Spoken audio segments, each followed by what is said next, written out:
अस्सलाम वालेकुम स्टूडेंट्स, कैसे हैं आप सब? ठीक हैं, खैरियत से हैं? उम्मीद करता हूं कि आप बिल्कुल ठीक ठाक होंगे। स्टूडेंट, जैसे कि आपने देखा कि हमारा जो है हर एक लेक्चर में कोई ना कोई नया कॉन्सेप्ट होता है जो हमें डिस्कस करना होता है। आज के लेक्चर में हम थोड़ा सा इंट्रोडक्शन देखेंगे कि एटम होता क्या है, और एटम के हवाले से जॉन डॉल्टन, डेमोक्राइटस और जो डिफरेंट बाकी साइंटिस्ट हैं उनकी कंट्रीब्यूशन देखेंगे कि किस तरह के उन्होंने एक्सपेरिमेंट परफॉर्म किए और एटम के मतलब क्या कुछ कहा। तो चलते हैं टुवर्ड्स लेक्चर। तो जी स्टूडेंट, जैसे मैंने आपसे कहा था कि हम स्टार्ट करेंगे विद व्हाट इज एटम, ठीक है, और उसमें फिर हम डिफरेंट साइंटिस्ट के हवाले से उनका इंट्रोडक्शन लेंगे कि वो एटम के मतलब क्या सोचते थे। व्हाट इज एटम, एटम होता क्या है, हमें इससे मतलब बात करनी है, ठीक है। जहां तक बात है एटम की, तो हम ये बात कहते हैं कि सबसे पहले तो जो डिस्कशन स्टार्ट होती है वो ग्रीक फिलोसोफर डेमोक्राटस से स्टार्ट होती है। तो हम ऐसा करते हैं कि फिर उनकी ही कंट्रीब्यूशन से स्टार्ट ले लेते हैं, उससे हमारे पास डेफिनेशन भी आ जाएगी एटम की, जो अर्लियर स्टेजेस पे हम एटम को डिफाइन किया करते थे। तो लिख लेते हैं यहाँ पर कि ग्रीक फिलोसोफर हैं जी हमारे फिलोसोफर,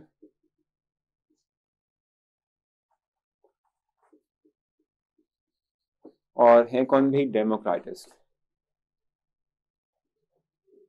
अच्छा, इन्होंने क्या किया था, इन्होंने ये काम किया था भाई कि डेमोक्राटस जो है इन्होंने बेसिकली जो वर्ड एटम है ये इन पार्टिकल्स को असाइन किया। अब इनसे पहले तक यही कहा जाता था कि anything which is surrounding us, may be gaseous, liquid और solid, is made up of tiny particles. ये टाइनी पार्टिकल्स का वर्ड यूज किया जाता था, ठीक है। लेकिन ग्रीक फिलोसोफर डेमोक्राटस जो है, it is the first, he is the first one, ठीक है, he is the first person कि जिन्होंने रिकग्निशन दी इन पार्टिकल्स को, and he gave the name to these smaller particles, और वो क्या था, एटम, ठीक है। अब ये जहां तक एटम की बात है, तो एटम वर्ड है एटमोस, इससे बना है, यानी कि इससे बना है, ठीक है। एटमोस से हमने डिराइव किया है, विच इज लैटिन वर्ड, ठीक है। कि लैटिन आप कह रहे हैं कि लैंग्वेज का वर्ड है, जिसका मतलब क्या होता है, means indivisible particle.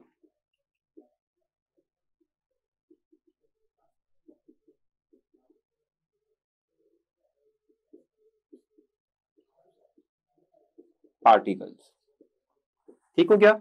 Indivisible particles यानी कि ऐसे पार्टिकल्स के जिनको हम फर्दर डिवाइड ना कर सकते। ग्रीक फिलोसोफर डेमोक्राटस ने ये नेम असाइन किया था, और ये नेम क्यों दिया गया इन पार्टिकल्स को, क्योंकि उस वक्त ये कहा जाता था, तमाम साइंटिस्ट का ये आप कह सकते हैं कि यही बात थी और यही कहना था कि भाई ये जो पार्टिकल जिसकी हम बात कर रहे हैं, जिससे कि हमारा ये सब कुछ मिलकर बना है, गैस होगी, लिक्विड हो गया, सॉलिड हो गया, एनीथिंग, ठीक है, ये जो स्मॉलर पार्टिकल से मिलकर बनी है, these are the indivisible particles, the particles which can not be divide further, ठीक है। सो इनको वर्ड असाइन किया atom, which is derived from the word atomos, taken from the Latin language, ठीक हो गया। अच्छा, यहां तक की बात इनफ नहीं है ना, ठीक है। एटमोस का जो वर्ड था उससे एटम निकला और डेमोक्राटस की काम कंप्लीट हो गया, ठीक है। सिर्फ यही साइंटिस्ट ये नहीं सोचते थे, बल्कि इवन के अगर हम देखें तो हमारे पास जो है टिल 19th सेंचुरी सारे साइंटिस्ट की यही बात थी कि भाई हमारे जो ये स्मॉलर पार्टिकल्स हैं, विच आर इंडिविजिबल पार्टिकल्स, इनको हम एटम कह रहे हैं। इवन यहाँ पर लिखा हुआ है, जॉन डाल्टन का नाम मेंशन किया हुआ है आपकी बुक के अंदर, जिन्होंने बेसिकली एटॉमिक थ्योरी पेश की थी, ठीक है। एटॉमिक थ्योरी दी थी, और इस एटॉमिक थ्योरी के अंदर और अकॉर्डिंग टू जॉन डॉल्टन भी यही बात कही गई थी कि anything, any type of matter made up of smaller particles called atom which can not be further divide, जिसको हम फर्दर डिवाइड नहीं कर सकते, it is the smallest particle in the universe, ये कहा जाता है, ठीक है। ये सबसे छोटा पार्टिकल है, और जॉन डॉल्टन के एटॉमिक थ्योरी में भी इसी बात पे एम्फसाइज किया गया, इसी बात को लिया गया, इसी बात को एक्सप्लेन किया गया, और इसी बात से मतलब बातें होती रही, ठीक हो गया। अच्छा, ये था 19th सेंचुरी, यानी 19th सेंचुरी तक तमाम साइंटिस्ट की यही बात थी और यही बिलीफ था, और यही जो है वो कहा करते थे एटम के हवाले से। लेकिन जब 20th सेंचुरी का आगाज हुआ, इवन 19th सेंचुरी से पहले, आप कह लें कि 18th सेंचुरी का जो लास्ट है, ठीक है, इसमें डिफरेंट साइंटिस्ट ने अपने एक्सपेरिमेंट्स को परफॉर्म किया, ठीक है। वो कौन कौन से थे? एक हमारे पास आते हैं गोल्डस्टीन, इस तरीके से हमारे पास जे जे थॉमसन थे, ठीक हो गया। गोल्डस्टीन है, जे जे थॉमसन है, ठीक है।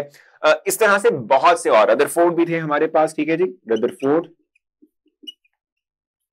And many more. इन साइंटिस्ट ने क्या किया, इन साइंटिस्ट ने डिफरेंट एक्सपेरिमेंट्स को परफॉर्म किया, ठीक है। इससे पहले की जो बातें थी वो इतनी खास एक्सपेरिमेंटल प्रूफ की बेस पे नहीं थी, ठीक है।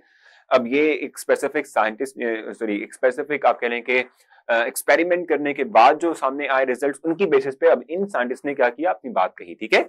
और ये कहा, इवन 20th सेंचुरी की हम इस वक्त बात करें, almost 19th century 20th century की बात कर रहे हैं, ठीक है। इन साइंटिस्ट के अकॉर्डिंग ये कहना था इनका कि जो पार्टिकल जिसकी हम बात कर रहे थे, जिसको डेमोक्रिटस ने नेम एटम दिया था, which is indivisible, it can be divide, it can be further divide, क्योंकि गोल्डस्टीन ने पार्टिकल्स यानी प्रोटॉन्स को डिस्कवर किया, ठीक है। तो इस तरह से डिफरेंट साइंटिस्ट ने अपने अपने जब एक्सपेरिमेंट परफॉर्म किए तो एटम के अंदर भी सब एटॉमिक पार्टिकल्स बहुत ज्यादा आए, ठीक है।